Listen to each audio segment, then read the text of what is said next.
Miles de personas, como ya vimos, salieron a las calles en varias ciudades de Chile para exigir este cambio del modelo en el sistema de pensiones, un sistema privado manejado por las administradoras de fondos de pensión o las AFPs, que para muchos chilenos no han logrado mantener el nivel de vida de miles de trabajadores y de sus familias. Ante esto, impulsados por organizaciones como No Más AFP, exhortan a la población a fugarse masivamente de algunos de los fondos más grandes del sistema. Piden volver al modelo tripartita administrado por el Estado. Pero para hablarnos de todo esto, me acompaña Rodrigo Pérez, presidente de la Asociación Administradoras de Fondos de Pensiones desde Nueva York. Gracias por estar con nosotros. El modelo chileno fue uno de los primeros en América Latina en abrirse, en cambiar este modelo tripartita, donde el Estado era el rector, el administrador fundamental de las administradoras de fondos de pensión. Y era un modelo, digamos, a presumir, un modelo que fue copiado después por otros países de América Latina. ¿Está en crisis ahora el modelo de las AFPs? Gracias por estar con nosotros. No, muy buenas tardes, Mario. Gracias por la invitación. La verdad es que yo no hablaría de crisis. Lo que uno ve en otras partes del mundo es que hay una crisis. Hace poco tiempo atrás, el Banco Citi publicó un estudio muy interesante sobre las pensiones en los países desarrollados de la OECD y graficaba una situación muy compleja hacia el futuro, ponía una figura de un iceberg. Y la parte de arriba del iceberg, la que está sobre el nivel del mar, era la deuda pública de estos países de la OECD, y era 44 trillones de dólares, más o menos una vez el Producto Interno Bruto de estos países. Y también mostraba que la parte de abajo del iceberg, la que está por debajo del nivel del mar, era de 78 trillones de dólares y corresponde al valor presente de la deuda que tienen estos países sin respaldo con los jubilados de estos países.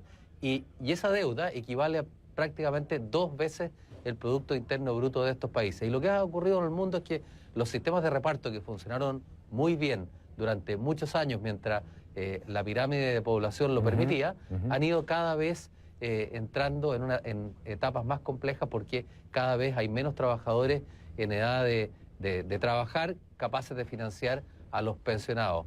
Y en Chile lo que tenemos es un sistema mixto, no es solo un sistema privado.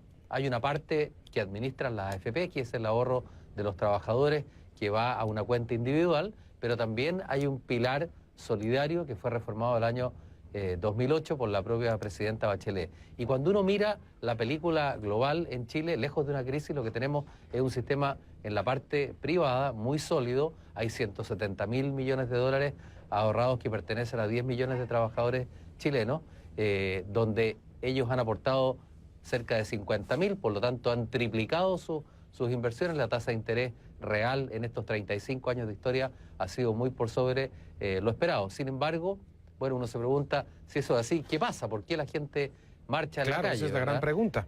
Y lo que ocurre es que cuando uno ve el nivel de recursos que estamos colocando en las pensiones en nuestro país y lo compara con los países de la OECD, por ejemplo, se da cuenta que de verdad no le estamos dando la prioridad que el tema merece, y estamos ahorrando, por ejemplo, en la parte privada poco más del 10% de los salarios de los trabajadores, y en los países de la OECD, en cambio, se ahorra el 20%. Entonces uno se pregunta, bueno, si las expectativas de vida en Chile, producto de la mejora en las condiciones sociales de estos últimos 30 años, han sido tan grandes que hoy día tenemos las mismas expectativas de vida, bueno, ¿cómo podemos financiar una pensión ahorrando prácticamente la mitad?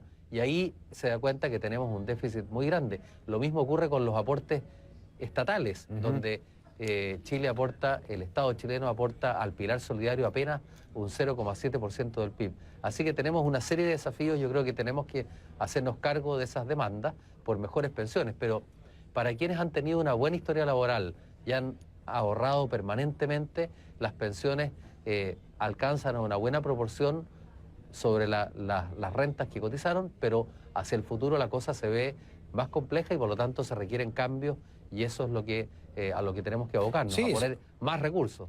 Bueno, pues esos cambios muchos están proponiendo volver al sistema anterior. ¿Eso sería un camino? O si no, bueno, ya nos ha hablado, el margen de maniobra estaría en aumentar las aportaciones tanto privadas como del Estado. Supongo que habrá posibilidad también de los ahorros voluntarios, de las aportaciones voluntarias de los trabajadores, pero eso, como sucede en muchos otros países, pues prácticamente no sucede. Es decir, el empleado está acostumbrado a que le retiren, pero no a aportar voluntariamente. Bueno, así es, Mario. En Chile también pasa lo mismo.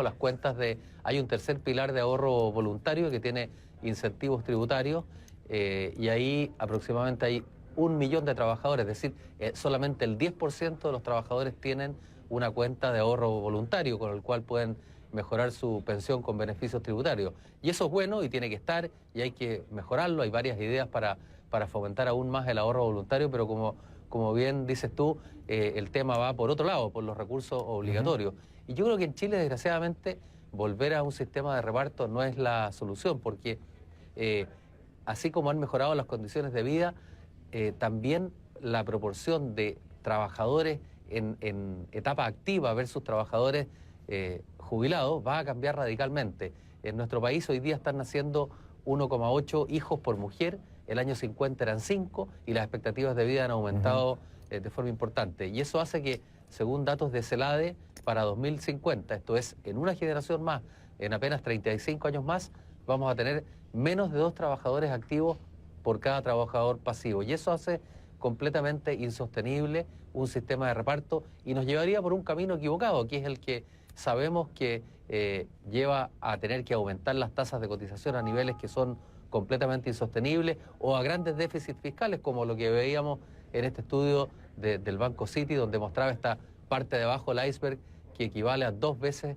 el Producto Interno Bruto de deuda que tienen los países desarrollados con sus pensionados, que difícilmente van a poder cumplir. Claro. Entonces, afortunadamente la cotización en Chile todavía es baja, por lo tanto tenemos un espacio para aumentarla y también el aporte fiscal en términos relativos es bajo.